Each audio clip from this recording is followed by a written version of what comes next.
Isang pinagpalang umaga po sa bawat isa. Inaanyayahan ko po ang lahat na tumayo ngayong umagang ito. At pwede po bang kamayan natin yung ating mga katabi at batiin natin sila ng isang umaga, pinagpalang umaga.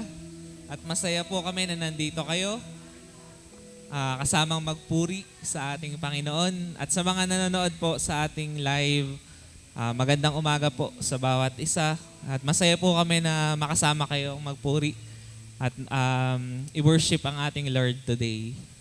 Ayan po. Medyo maganda na po yung panahon.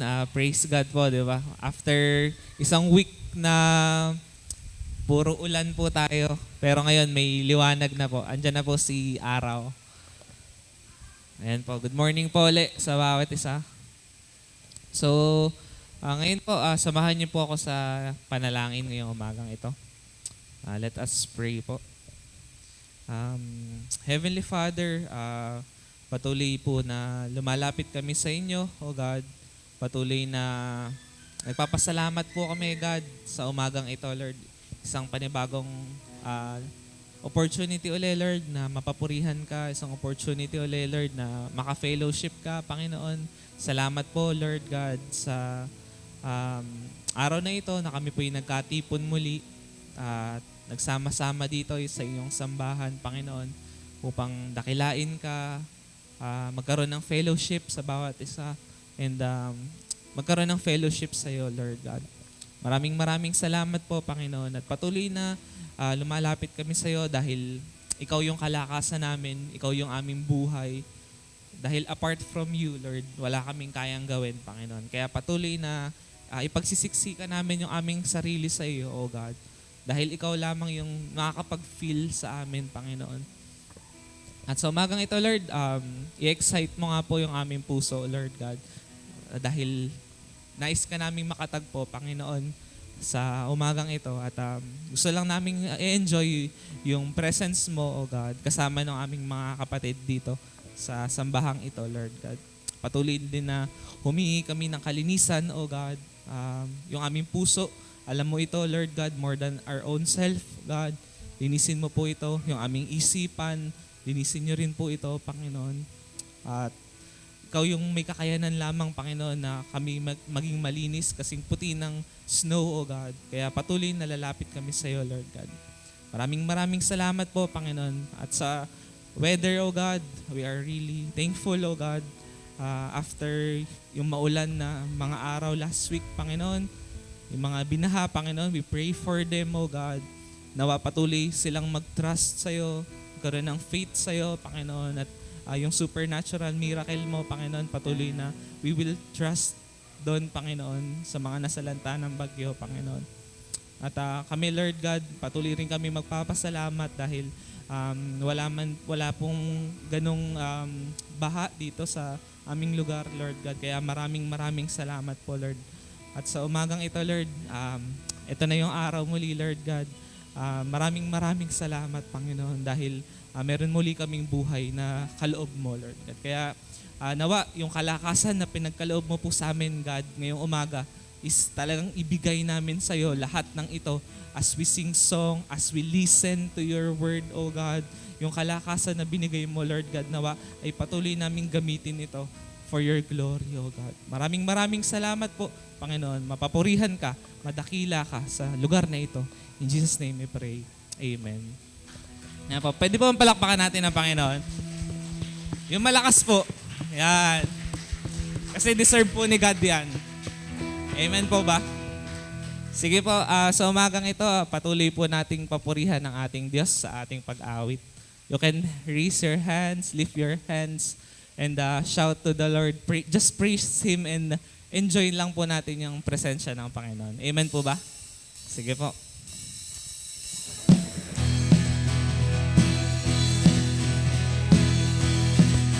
So we worship you, Jesus, in this place.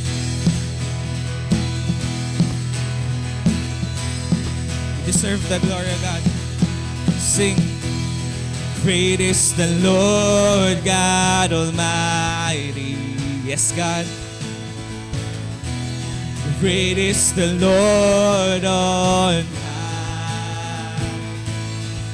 train of his robe, train of his robe fills the temple, and we cry out, highest praise. Come on, we sing glory, glory to the risen King, glory to the Son, glorious Son. And lift up your hands, open the door. Let's worship the Lord. Of glory come in and forever be our God. Oh Jesus, you are truly great in our lives, oh God.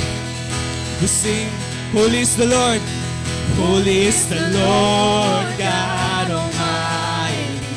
You are holy, holy is the Lord on high. And let all the earth bow before you, and crown you Lord of all. And we sing glory, glory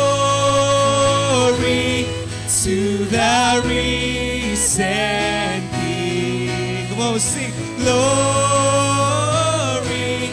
to the Son. We sing glorious Son. We lift up our hands, lift up your hands, open the doors, let the King of glory come in, and forever be our God. We sing, lift up our hands, lift up our hands, open the doors, let the King of glory come in, and forever be our God.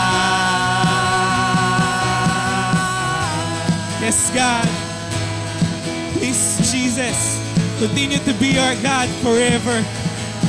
And we will continue to praise you, oh God, because you are alive, oh God. And you are really glorious in our lives, oh Jesus. We will continue to praise your name. Hallelujah.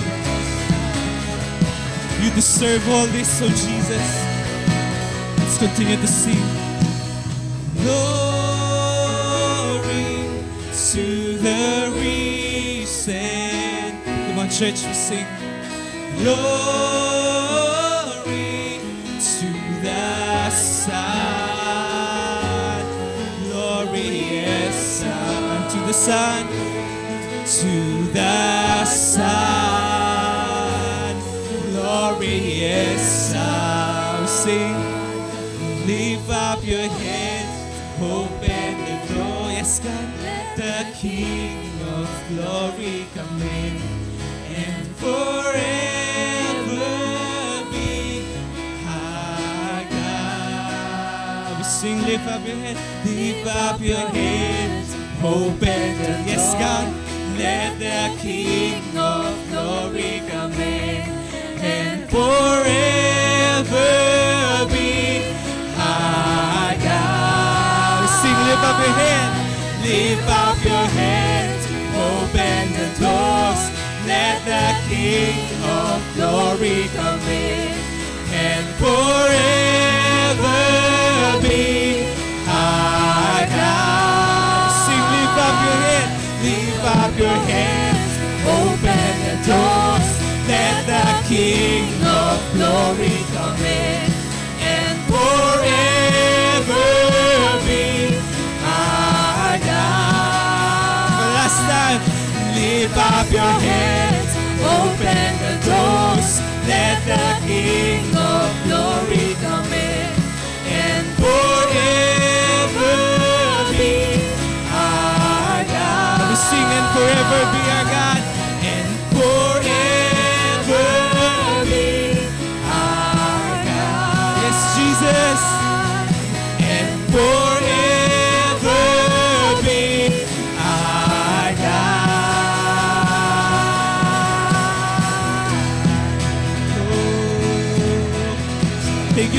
Yes, truly you are glorious, oh God. We will continue to worship you in this place. Hallelujah. Hallelujah. Yes, God. Hallelujah. Tuloy ka po namin pupurihin, Panginoon.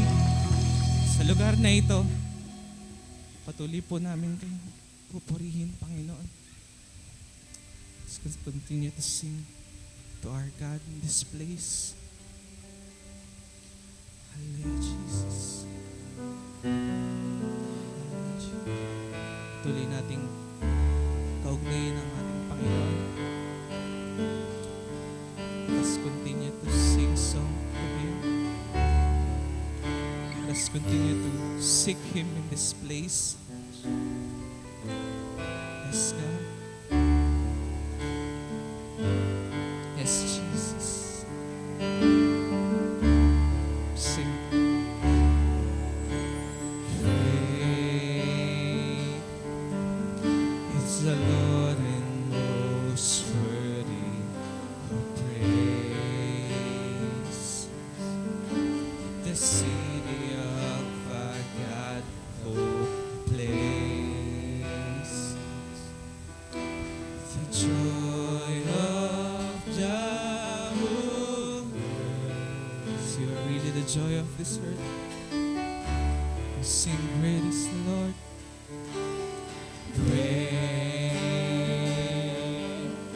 is the Lord in whom we have the victory.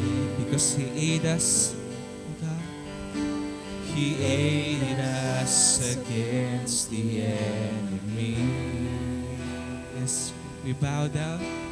We bow down on our knees. Oh Lord, Lord, we want to lift your name on high. Yes, Jesus. And Lord, we want to thank you for the works you've done in our lives. And Lord, we trust in your unfailing love. For you alone, for you alone are God eternal, to our earth and heavens above. Let us continue to sing praise to God. Great is the Lord, in most worthy of praise. Yes, God, you are worthy of our praises. The city of our God, the holy place. The joy of the whole earth.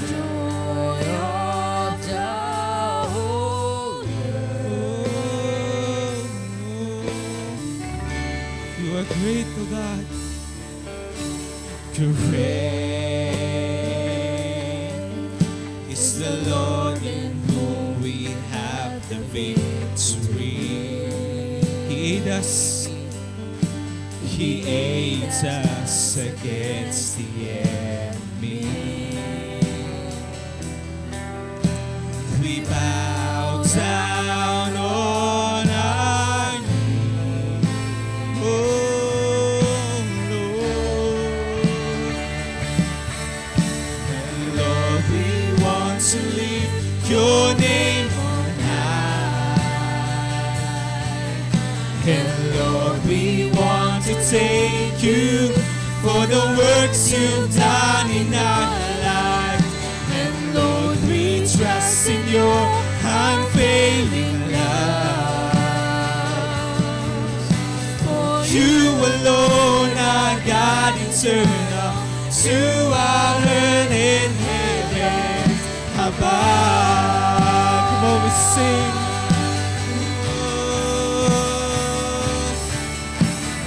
Lord, we want to lift your name on high. And Lord, we want to thank you for the works you've done in our lives. And Lord, we trust in your unfailing love. For alone. For you alone are God eternal, to our earth and heavens above. Come on, church, we sing. And Lord, we want to lift your name on high. Let's connect to God. And Lord, we want to thank you for the works you've done in our lives. And Lord, we trust in your unfailing love. For you alone are God eternal, to our earth and heavens above. Come on, church, let's continue to sing. Oh, and Lord, we want to lift your name on high.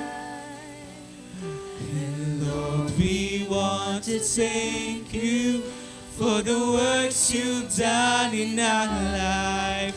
And Lord, we trust in your unfailing love.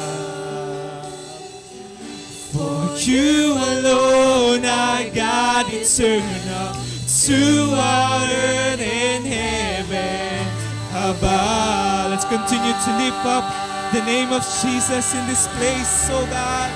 Oh, and Lord, we want to lift your name on high. And Lord, we want to thank you for the works you've done in our lives. And Lord, we trust in your unfailing love. For you alone are God eternal, to our earth and heaven above. For you alone are God eternal, to our earth and heaven above. For you alone are God eternal, to our earth and heaven above. Oh, let's continue to clap our praises to Jesus. Hallelujah. Thank you so much, God. Thank you, Jesus. To you alone the highest praise and glory, oh Jesus. In the mighty name of your Son, Christ. In Jesus' name we pray. Amen and amen.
3:7-13. Sumulat ka sa anghel ng iglesia sa Philadelphia. Ako ang banal at totoo. Ako ang may hawak ng susi ni David na nagbubukas at walang makakapagsara nito. Nagsasara ako at walang makakapagbukas nito. Nalalaman ko ang iyong mga gawa. Narito, inilagay ko sa harap mo ang isang pintuang bukas at walang makakapagsara nito sapagkat kaunti ang iyong lakas at tinupad mo ang aking salita at hindi mo pinagkaila ang aking pangalan. Narito, sinasabi ko ito sa kanila na kabahagi ng sinagoga ni Satanas, yaong mga nagsasabi na sila ay mga Hudyo at hindi naman. Subalit sila ay nagsinungaling. Narito, palalapitin ko sila upang magpatira pa sa inyong paanan. Ipaaalam ko sa kanila na iniibig kita. Dahil tinupad mo ang aking salita na ikaw ay dapat maging matiisin, iingatan kita sa panahong ito ng pagsubok na darating sa mga tao sa buong sanlibutan upang subukin ang mga naninirahan sa lupa. Narito, darating na ako agad. Panghawakan mo ang anumang iyong tinataglay upang walang sino mga makakuha ng iyong gantimpalang putong. Ang magtatagumpay ay gagawin kung isang haligi sa banal na dako ng aking Diyos. Siya ay hindi nalalabas kailanman. Isusulat ko sa kanya ang pangalan ng aking Diyos at ang pangalan ng lungsod ng aking Diyos, ang buong Jerusalem na bumababang galing sa langit mula sa aking Diyos. Isusulat ko sa kanya ang bago kong pangalan at ang may pandinig ay makinig sa sinasabi ng Espiritu sa mga iglesia. Let's pray. We come to you, Father God, with a humble heart. You are the Lord of Lords and the King of Kings. What is man that you are mindful of us, Lord? We just want to thank you, Lord God, for this day. Salamat, Panginoon, nagkaroon kami ng opportunity to pray for other nations, Lord, yung sa mga kapatid namin sa ibang bansa. Salamat, Lord, dahil nandito rin kami, Lord God, na dinala niyo po kami safely sa bahay-sambahan. Thank you, God, for your word. And we just pray, Lord God, na samahan niyo po kami, Lord God, as we run through your word, we study your word, Lord God, as we hear your word today. Just pray for open hearts and open minds. Katulad nga, Lord, ng sinabi sa last verse, lahat po kami na may pandinig, I pray, Lord, that we really listen to your word today. Keenly, Panginoon. So, I just pray, Lord, na ikaw po ang makita, Panginoon. Ikaw po ang magsalita sa amin, Lord God. May you speak to each and every one of us as we go through this preaching, as we study the church in Philadelphia. Lord, ikaw po ang mahayag at madakila. Samahan niyo po kami, Panginoon, and we ask the indwelling of the Holy Spirit in the midst of us. May you be honored and be glorified in everything that we do. This is our prayer. In the mighty name of Jesus, we pray. Amen. Amen. So, pwede na po kayo makaupo. Thank you so much po. I thank God for another opportunity. So, nakita niyo po ako last May for the preaching. But I thank the Lord na may opportunity po ulit to really share the word. And actually, kinakabahan po ako. But thankful po ako sa mga prayers ng ating mga kapatid and for your prayers as well. So, mag-review po muna tayo before we go through Philadelphia. So, we're discussing about the 7 churches. And ang theme natin is a church that listens. So, ang una po nating church na diniscuss ay Ephesus. So, reviewin lang po natin. Ephesus, return to your first love. Ang commendation sa kanila ay steadfastness, faithful service. Pero ang may rebuke sa kanila that you have forsaken your first love. And ang counsel sa kanila ay remember, repent, and return. So sa Smyrna, ang commendation sa kanila ay faithful in tribulation, spiritual richness, despite poverty, endurance in slander. Isa po sila sa mga churches na hindi po naka-receive ng rebuke But ang counsel sa kanila is to trust God, stay loyal to Christ, no matter the cost. And Pergamum, commendation, faithful to Christ in hostile environments, willingness to stand firm even to death. Ang rebuke sa kanila is they tolerate sin and false teaching and spiritual compromise. The counsel, repent corporately and confront internal compromise. Remember, Christ is active and will judge if sin persists. The next church po ay Thyatira. They were growing in love, faith, and good works. They were improving. But meron silang rebuke that they were tolerating someone who taught wrong things, leading others into sin, and they weren't dealing with it. So hindi sila nakikipag-deal. But the counsel for them is stay faithful, don't give in, keep doing what's right. And then last week, we've discussed Sardis. So not everyone is compromised. A faithful remnant remains. Ang rebuke sa kanila, the church had a good reputation, possibly due to past faithfulness of outward activities, but spiritually they were dead, lacking vitality and genuine devotion. So the counsel for them is a call to repentance, and they are called to return to the gospel and the teachings they once embraced. So, ngayon po, pang-ilang church na po tayo? Pang-7 daw. Hindi pa. So, pang-6 church. So, we're going to discuss po sa ang Philadelphia, and church in Philadelphia, hold fast and work and walk through open doors.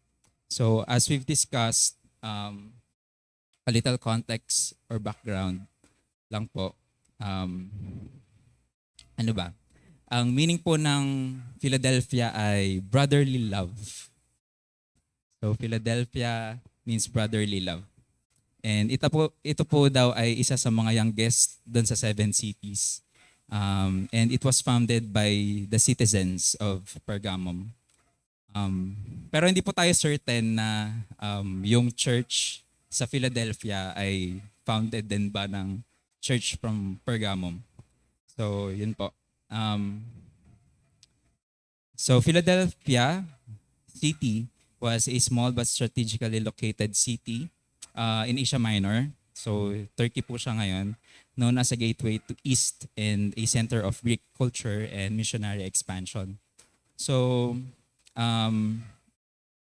sinasabi lang po dito na isa siyang transit city. Kumbaga po ay madami pong dumadaan doon. So maraming traders, travelers doon sa city ng Philadelphia. And ano po siya, ang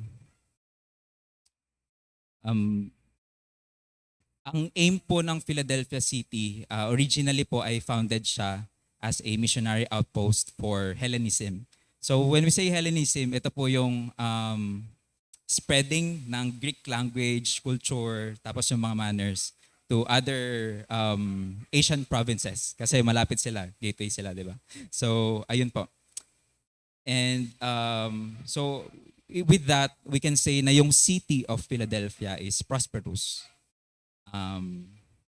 So, well-known po siya sa kanyang beautiful buildings and earthquakes.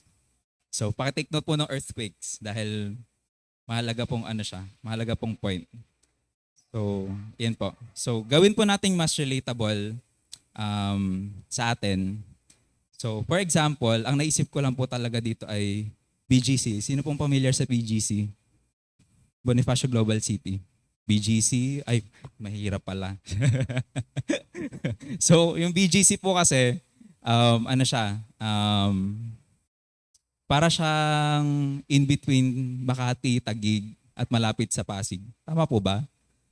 Tama naman, yan. So, para siyang transit hub katulad ng Philadelphia na malapit siya sa daanan siya. Pwede siyang daanan. And maganda yung mga structure, malalaking buildings, ang mahal na mga condominiums, rent sa sa BGC compared to Makati. Di ba? So, ayun po. Kumbaga, for example, Bonifacio Global City, parang meron dong church, kunwari may CTTP BGC. So, yun po yung Philadelphia Church. Para pong ganon. Nagets naman po? So, yun po. Pero regardless dun sa richness, yung prosperous city na Philadelphia, there are some challenges sa kanila because kung mababasa po natin dito later on na meron silang challenges in terms of influence, they're not that strong in their influence or in power kahit na within the city sila kasi mas rampant po yung Hellenism. Okay? So, yun po. Pero let's look at it verse by verse later on. So, I think you have that idea. So, ito po yung isa sa mga church na hindi po naka-receive ng rebuke. Only praise and promises from Christ. So, ano po yung isang church na hindi din po naka-receive ng rebuke ba? Smyrna. Yan. So, everyone is listening. Ayan. So, Smyrna. So, let's look at it verse by verse. So, sa verse 7 muna po tayo. So, we'll discuss about the identity of Christ. Pakitake note po ng naka-highlight po dito. Sabi po dito, holy and true and holds the key of David.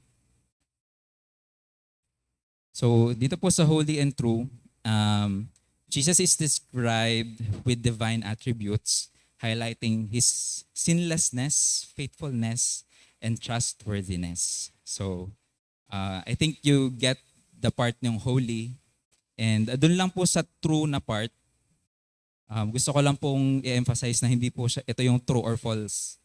Pero, ayun po. Ang meaning po dito ng true ay, ang Greek word niya daw po ay aletinos, which means real or genuine. Okay, so ito ay true and not fake. Okay po? So, holy and true. And then, when we go to the key of David, Isaiah 22 verse 22, sabi dito, I will place on his shoulder the key of the house of David.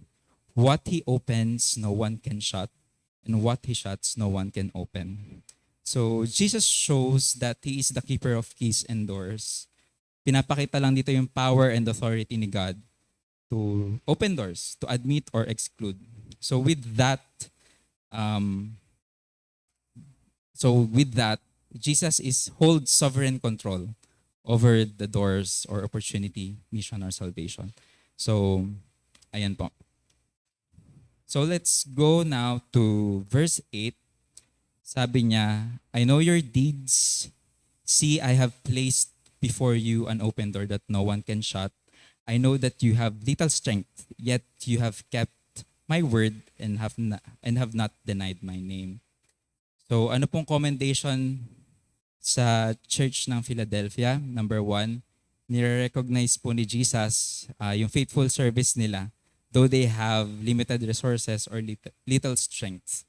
So alam ni Jesus how they serve well, even when sa difficult circumstances.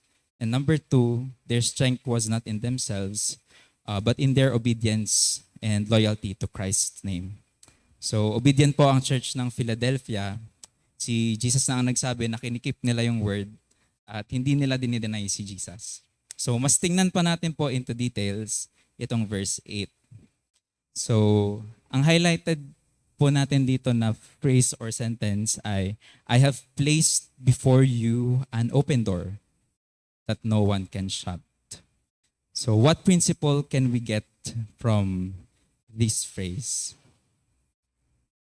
So principle number 1, if you have your notes or journal, or if you want to take a picture, principle number 1, trust that God opens the right doors. Trust that God opens the right doors.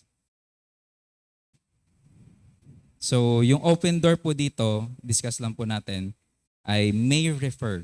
So, it's not totally absolute, we're not really sure, but it can refer to evangelistic opportunity, kingdom access, divine favor. But based po dun sa mga nabasa ko, it often pertains to evangelistic opportunity. Kasi nga, transit hub si Philadelphia City. So maraming opportunity to share and yun nga, it was founded for Hellenism. So maraming greater opportunity for evangelism. Pero ang may alam lang po talaga nitong open doors na ito ay ang Philadelphia Church. Yung church sa Philadelphia. Kung ano po yung real meaning of open door. Kasi yung letter naman talaga ay addressed to them. Okay? And so balik po tayo dun sa principle number 1. Trust that God opens the right doors. Ayan. So application, don't force your way into opportunities. Trust that God will open the right ones at the right time. And no one can stop His plan for your life. So ang example po natin dito, if a job, a ministry, relationship opportunity, even a course or a program in college doesn't work out, rest in fact that God knows what's best. So, sino po sa inyo ang mga fresh graduates? May isa. Congratulations. Yan. Sino po naman po ang walang work, ang naghahanap ng work? Wala? Sige. Praise God, mga may trabaho ang karamihan. So, gusto ko lang tanungin, are you forcing your way to get a job? Yung parang basta tanggapin na lang ako dito, matanggap, mauna. Kahit na may pasok ng Sabado o Linggo, alam mong hindi ka makaka-attend ng church ng Saturday, hindi ka makaka-attend ng D-group. Are you forcing your way to any opportunity that's available? So, yon. Sino naman po sa inyo ang papasok na freshman sa college? Wala din? Walang freshman? So gusto ko lang sabihin, are you sure dun sa program na kukunin niyo po, is that the will of God for you? Or are you forcing your way para makuha yung gusto mo? Ayan. So, gusto ko lang po i-share, sino po naman sa inyo naka-attend ng prayer and fasting? Itong mid-year prayer and fasting last June. Yan, madami-dami. So, kung naka-attend po kayo noon, mid-year prayer and fasting, and kung natapos niyo po siya hanggang Saturday, meron po nag-testify sa isa sa mga youth natin na, parang midway ng prayer and fasting, lumabas yung results ng exam for entrance exam dun sa gusto niyang course, and ang ending po, hindi po siya natanggap. And if I'm going to place myself dun sa niya, parang ako magtatampo ko sa Lord. Pero tinapos niya po yung prayer and fasting, and alam niya po yung position niya with the Lord. And to be honest, na-complete niya po yung yung attendance physically. So I'm excited what God will be doing in his life. And so yun, we trust God that He will open the right doors. Okay? So let's move on. Punta naman po tayo sa verse 8. Sabi niya, verse 8 pa rin pala. So dito naman po tayo sa next phrase. You have little strength, yet you have kept my word. You have little strength, yet you kept my word. So ang principle that we can draw from this is stay faithful even if you feel weak. Stay faithful even if you feel weak. So application, you don't need to be strong or influential to please God. Just keep on obeying Him and staying true to His word, even in small things. So ang example lang po dito, keep reading your Bible, praying even when you feel tired or discouraged. God sees your effort. So yung term po na little strength dito, actually it's not really weakness, does not imply weakness, but real strength. So sa Philadelphia Church, they are weak enough to be strong in the Lord. They have that, parang yung blessed are those who are poor in spirit. Parang for they will know God. Yan. So they know that they really needed God. And we'll take a look. Bakit nga ba? You have to stay faithful even if you feel weak. Sa next verse.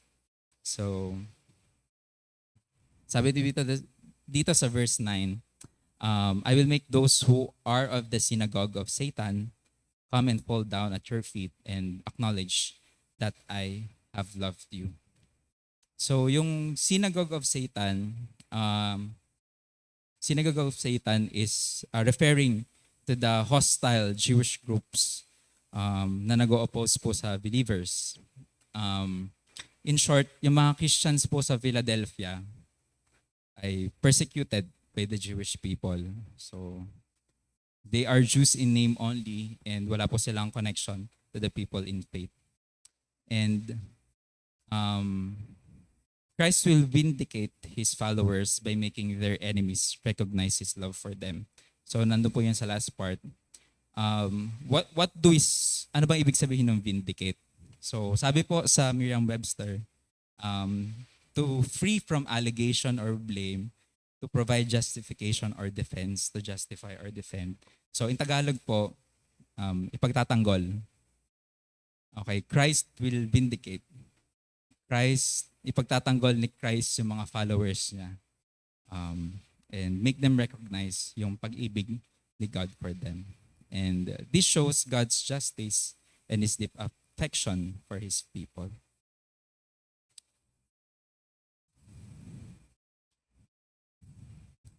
So stay faithful even if you feel weak, because Christ, as a follower of Christ, ipagtatanggol kayo ni God.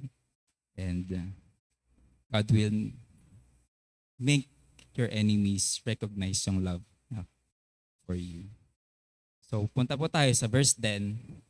Ang naka-highlight po dyan ay, you have kept my command to endure patiently. So what principle can we draw from this one? Principle number 3, keep going even when it's hard. Keep going even when it's hard. So, ang application po natin, life is hard at times, but God rewards those who endure. Stay patient and faithful during trials. So, ang example natin, don't give up on doing what's right even others are compromising. God sees your perseverance. So, an example, may quiz or exam. Kunwari, may quiz or exam, kayo personally. Kahit everyone sa klase ay nagkokopyahan, you still choose to do what's right. I mean, hindi ka nakopya kahit na everyone is compromising. And God sees you. God sees your perseverance. And sa mga nag-work naman dyan, I'm not really sure, pero sa context ko po kasi usually, ang yayaan po, inuman. Sa totoo lang po, magyayaan po, inuman, ganun and all. But are we conforming into that? I mean, makikiayon ka ba sa takbo ng mundo? So, ayun. So personally, sa office naman po, alam naman po nila na hindi po ako umiinom. So, yun. No to inuman. But we're friends. Hindi naman natin inaano yung, hindi naman tayo sobrang legalistic na, we cut these things. We cut these relationships. But, ayan. So, my point is, keep going even when it's hard. So, in short, persevere or endure.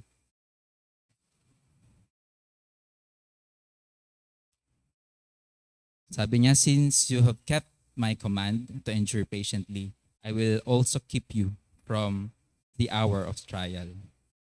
So, dahil po sa perseverance or the capacity to endure ng Philadelphia Church,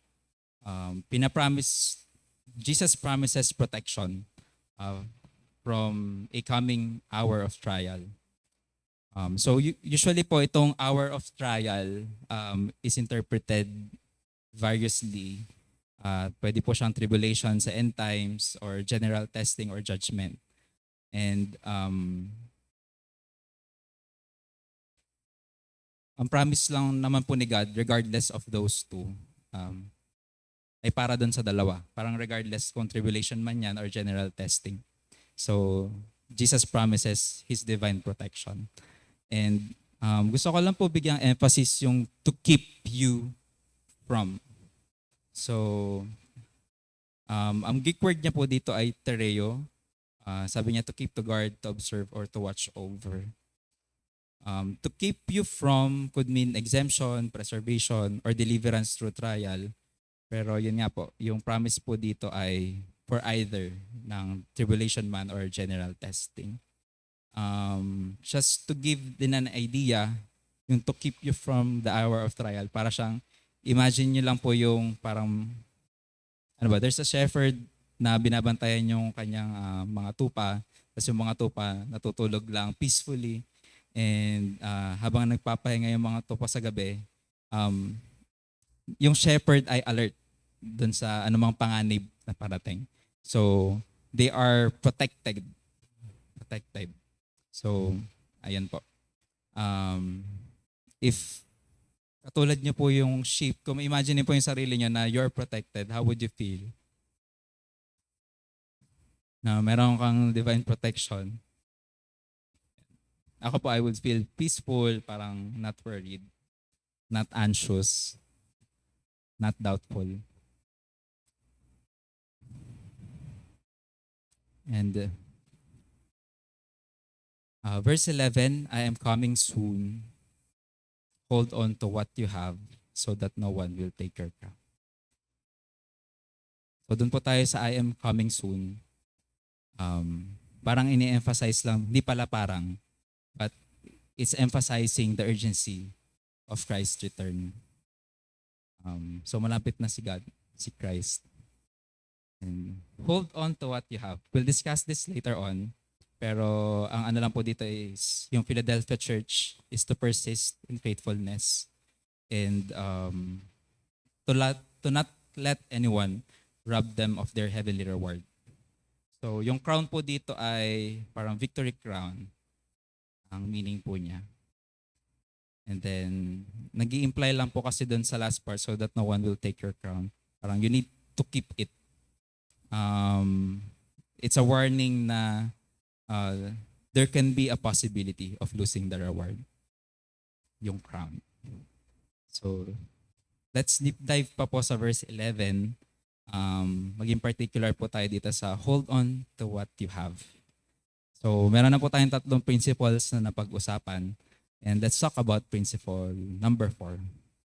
So, hold on to what you have. Principle number 4, hold on to your faith. Application po natin dyan, stay committed to Jesus. Don't let any distractions, disappointments, or temptations pull you away from Him.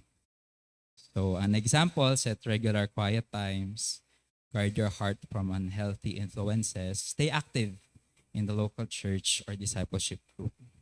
So, siguro po kung i-contextualize po natin with us sa CTTP Nagcarlan, hold on to your faith.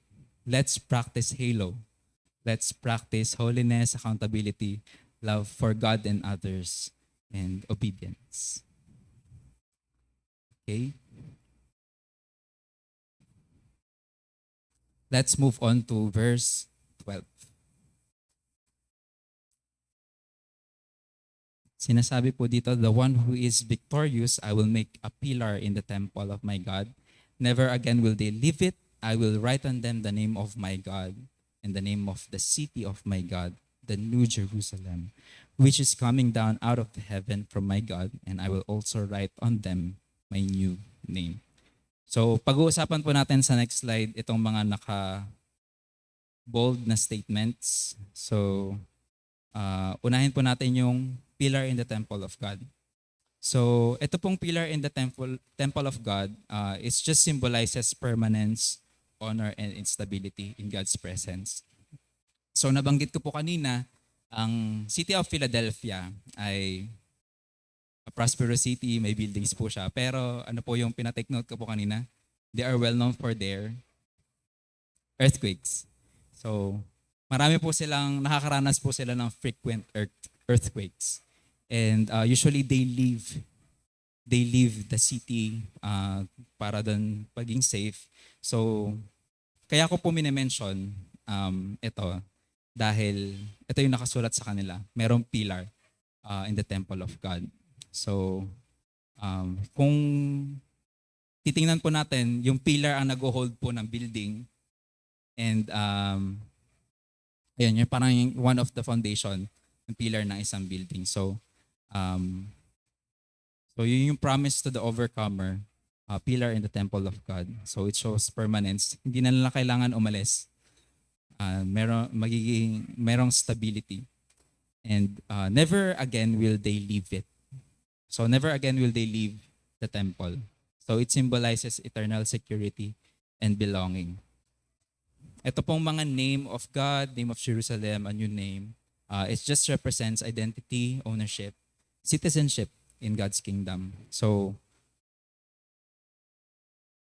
it just marks identification na it's just show who they belong to. Yan. So let's take a look once more dun sa verse 12. Sabi niya, I will write on them the name of my God. I will write on them the name of my God. What principle can we get from here? Before yon, pag meron po kayong isang bagay na binili, let's say for example, may ballpen kayo, may libro kayo, tapos nilagyan nyo siya ng pangalan mo.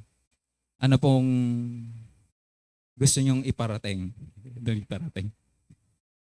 Pagmamayari, may ownership. Pagmamayari, kunwari kay Ate Abby, meron siyang libro, nakapangalan Abby. Kanino siya belong? Kay Abby. So I will write on them the name of my God. So when Jesus says that I will write the name of my God, they belong. Amen. So what principle can we draw from here? Remember who you are in Christ. Ang application po natin ay you belong to God. And He has secured your future. Let that confidence give you peace and strength. When you feel insecure or rejected, remind yourself, I am God's child and I have a place in His eternal home. So, sino po nandito nung Timothy's last Saturday? Bumabagyo, di ba? Umuulan. Maulan. Pero gusto ko lang i-review kayo. Just to emphasize lang din na may na-share po si Kuya Jancis about 5 truths about man's identity. So if you can recall, may lima po siyang points. Ang nabanggit niya po niya unang-una is, I am not an accident. Secondly, I am God's masterpiece. Third, I am created in God's image. Fourth, I am God's child. And 5, I am valuable. Of all the principles na napag-usapan po natin, meron po tayong 5, right? Ito yung panlima. Ito po yung one of the important things na siguro I'd say pinaka-important na principle that we can draw from the text.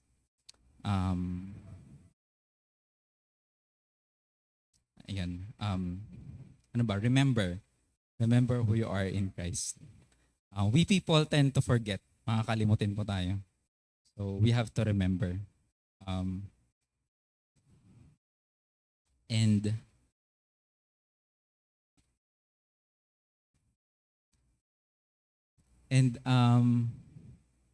parang one thing lang po na we can't remember kung wala naman talaga tayong aalalahanin. Parang ang vague nung hindi natin maaalala kung wala naman talaga tayong kailangang alalahanin. So, there's just one one video clip na encounter ko or dumaan sa akin. Sabi niya, I'm really thankful na hindi natapos sa Genesis 3 ang Bible. So, ang kapal ng Bible, di ba? Pag titingnan mo yung Genesis 3, baka 2 pages lang. Parang ganito lang siya, ang nipis. Ano pong meron sa Genesis 3?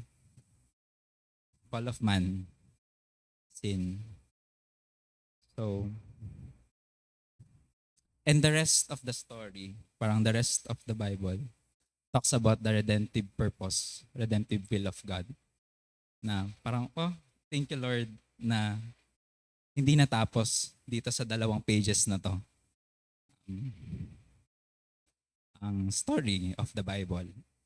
And parang I can't thank God enough.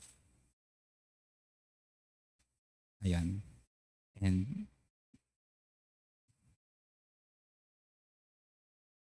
And when we look at the cross, so unang-una, God wants to have a relationship with us. So Genesis 1, my creation. Genesis 2, in-explain about man and women na meron tayong loving relationship with the Lord. And Genesis 3 talks about sin, the fall of man. And sa sin, ano ba yung sin? It eternally separate us from God, right? And ang penalty of sin ay death. So, God loves us. He's a relational being. And kinreate niya tayo to have a relationship with Him. Pero nag-fall tayo. And God provided that redemption through Jesus Christ. Dahil mahal ka ni God in His love and in His mercy. By God's love and His mercy, God sent His one and only Son, Jesus Christ, for us to be reconciled with God. Para manambalik yung relationship natin with the Lord.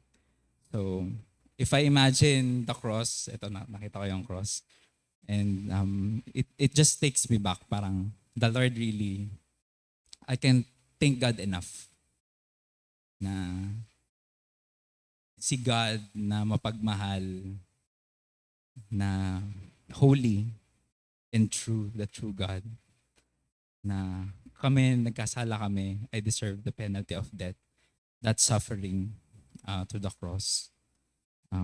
Pero sinend niya si Jesus Christ on my behalf. And minsan, ano na, parang, pag kinikwento ko po to sa inyo, parang, okay na yan, gets ko na yan, alam ko na yun, namatay si Jesus Christ. Gets nyo naman po, no? Pero if we're going to dive in, parang, if you're going to picture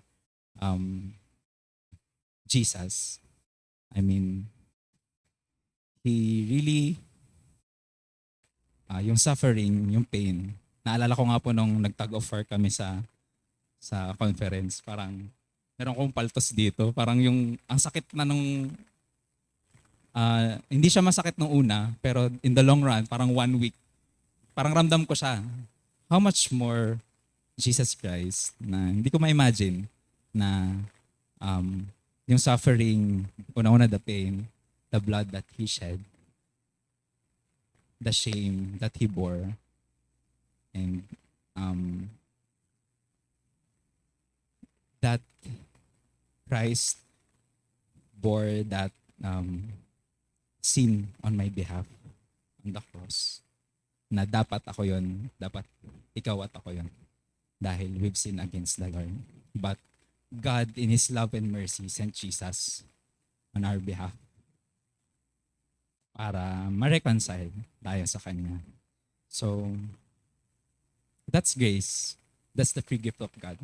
So, that's the grace of the Lord. And when we say grace is an unmerited favor, unmerited, we means wala tayong ambag. I mean, di natin yung pinagtrabaho. Unmerited favor. And that's God love. That's how God loves each and every one of us. So, Kuya, ba't ko to sinasabi? Ba't ko to sinasabi? You are valuable in God's sight and you belong to God. And I want you to remember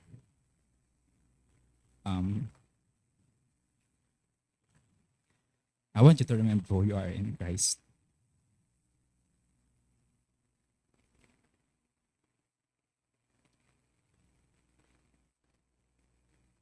Yan.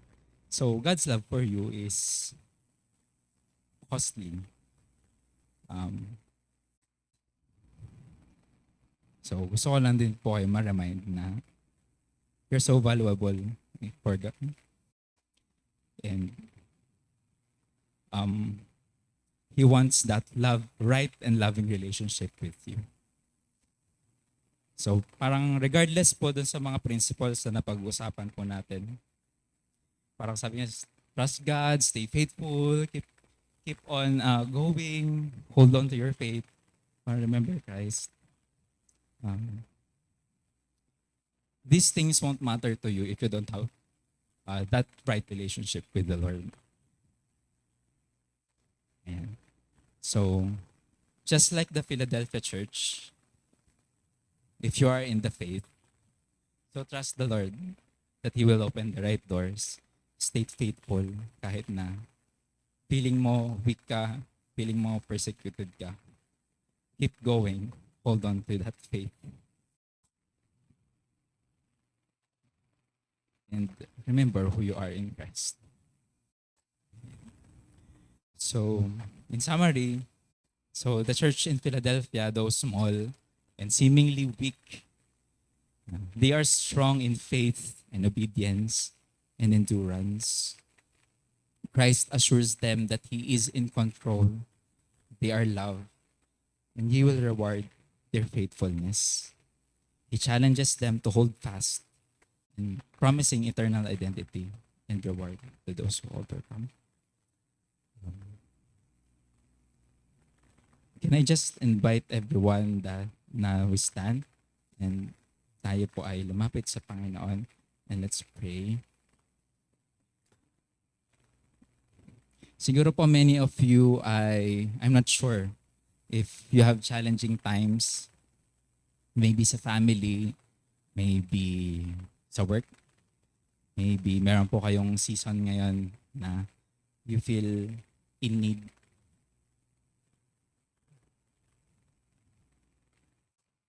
Or meron po kayong mga dapat bagay na pagdesisyonan.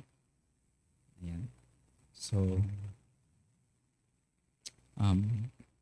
I just pray that we always come back to God. I mean, trusting Him in all things. And may we remember who we are in Christ, because that will affect how we do things. So let's come to the presence of the Lord. Father God, we just want to thank you for this very moment that you've given to us. Salamat, Lord, for the example of the church sa Philadelphia, Panginoon.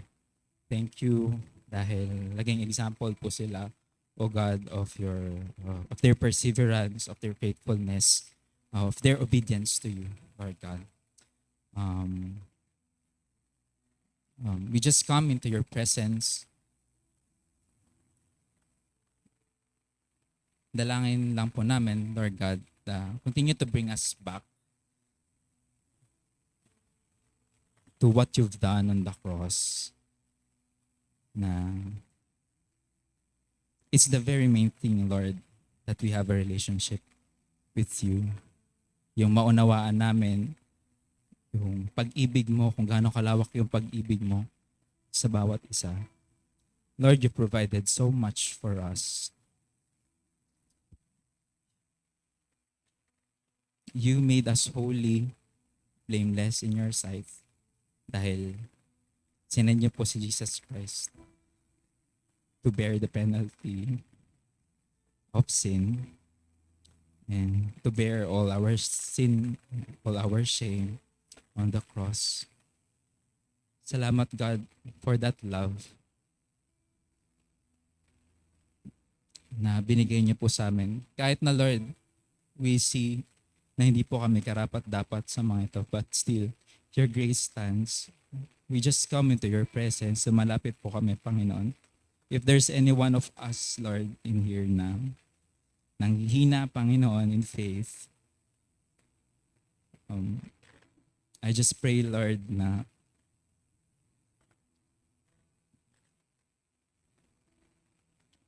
give them the encouragement na they were doing these things, na they were on track, Lord God. Encourage them, Lord God, through your word. Kung meron man po sa amin, Lord God, na may doubts pa sa aming faith relationship with you, I pray, Lord, patanayan niyo po sa kanila kung sino ka sa kanilang mga buhay.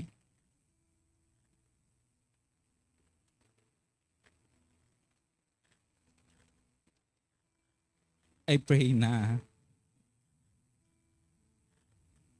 i-increase niyo po yung faith nila, Lord God, um,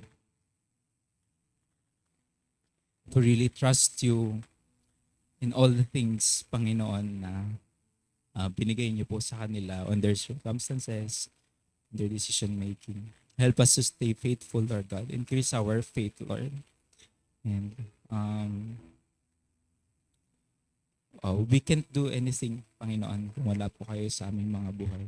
Continue to emphasize to us kung gaano niyo po kami kamahal, kung gaano po kami ka-valuable in your sight.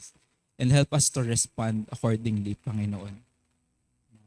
Mag-respond kami, Panginoon, in faith. Mag-respond kami, Panginoon, na mag-act kami, Panginoon, in doing these things, in reaching out to people, reaching out to our families, pagsiserve sa ibang tao, O God, being the light, Panginoon, sa aming mga kaeskwela, sa aming mga katrabaho.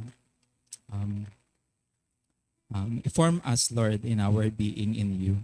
And I pray that each and every one of us really listen to you carefully. Katulad nga, Lord God, ng appeal mo, Panginoon, to each and every church. I pray, Lord, na makinig kami, Lord God. We really listen to you through the scriptures.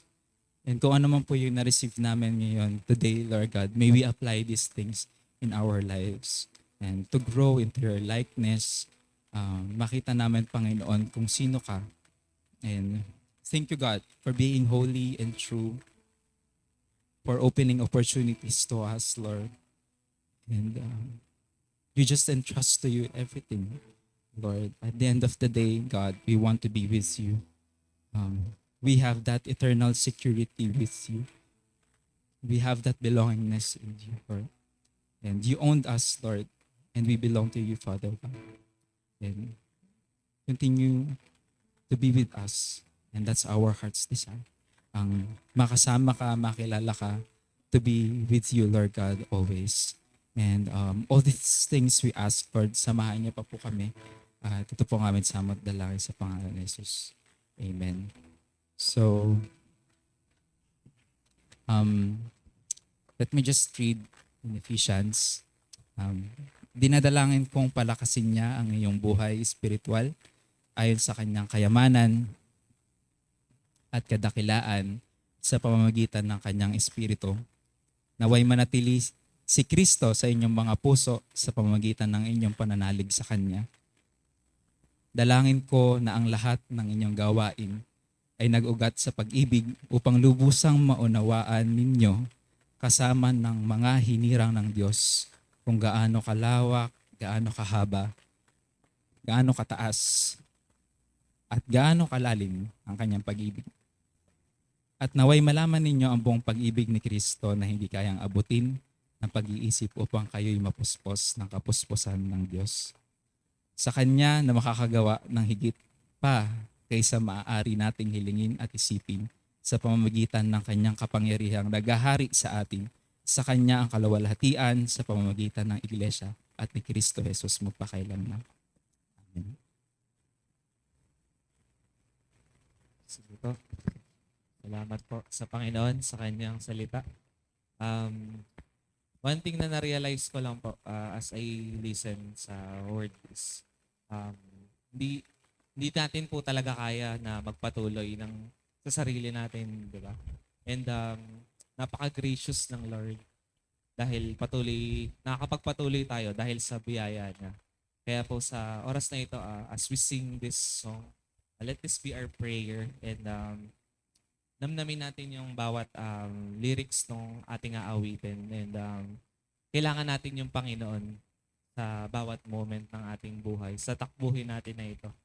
And let's come to Him and ask desperately His help, Himself And let's sing this song po.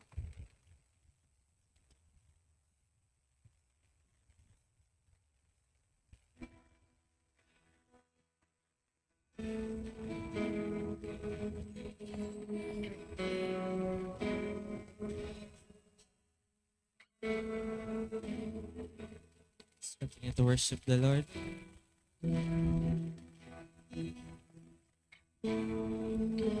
So, Jesus. Sing, Lord, I come. Lord, I come. I confess. Bowing here, find my rest. I find my rest. Yes, God. Yes.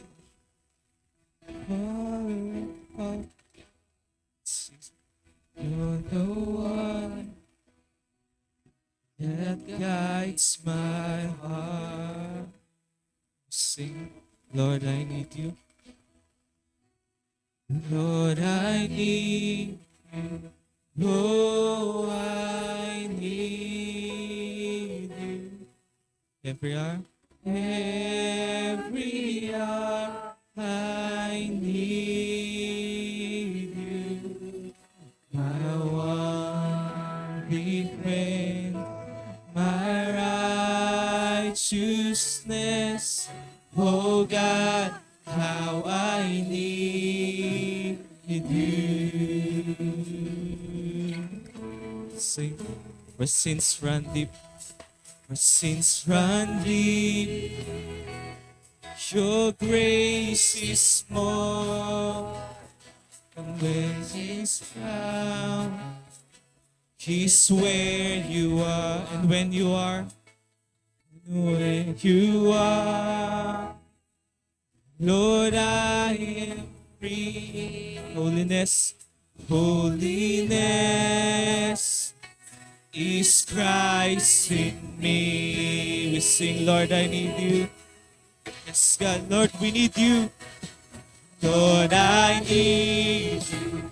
Oh, I need every hour, every hour I need. My one defense, my one defense, my righteousness, righteousness.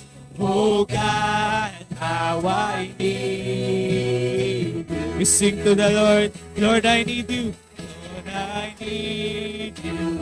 Oh, I need you. Every hour, every hour, I need you. My one defense, my righteousness. Oh God, how I need. Come on, we sing to the Lord. Lord, I need you. Lord, I need you. Oh, I need you. Every hour, every hour, I need you. You're my one defense. Yes, God, my righteousness. Righteousness. Oh, God, how I need you. So teach my soul to rise to you when temptation comes my way. When temptation comes my way. When I cannot stand. When I cannot stand, I fall on you. Jesus, you're my hope and stay. Jesus, you're my hope and stay. Hey, we sing, Lord, I need you. Oh, I need. Let's call upon the name of the Lord. Hey. Need you. My one defense. my righteousness. Oh God, how I need you. Let's continue to sing. Lord, I need you. Oh, yes, God, every moment, every hour,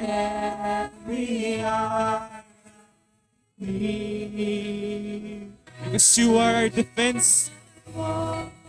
Yes, God, our righteousness. Yes, God. Oh, God, how I need. We really need you, God, in our lives. So, Jesus, Lord, I need. Come on, church, we sing. Oh, I need. We declare every hour I need. Because you are our defense. Yes, God, my righteousness. Oh, God, how I need. For the last time we sing, Lord, I need you. Oh, I need. We sing to Him every hour. I need my one defense, my righteousness, righteousness. Oh God, how I need you. You're my one defense, my one defense, my righteousness. Oh God, how I need you. Yes, God. Hallelujah, Jesus. You are our defense. We need you, Lord God, every moment of our lives. Because you are our righteousness, oh God. And we cannot do anything apart from you. We need you, oh God, how we really need you in our lives. To you alone the highest praise and glory. In Jesus' name we pray. Amen and amen.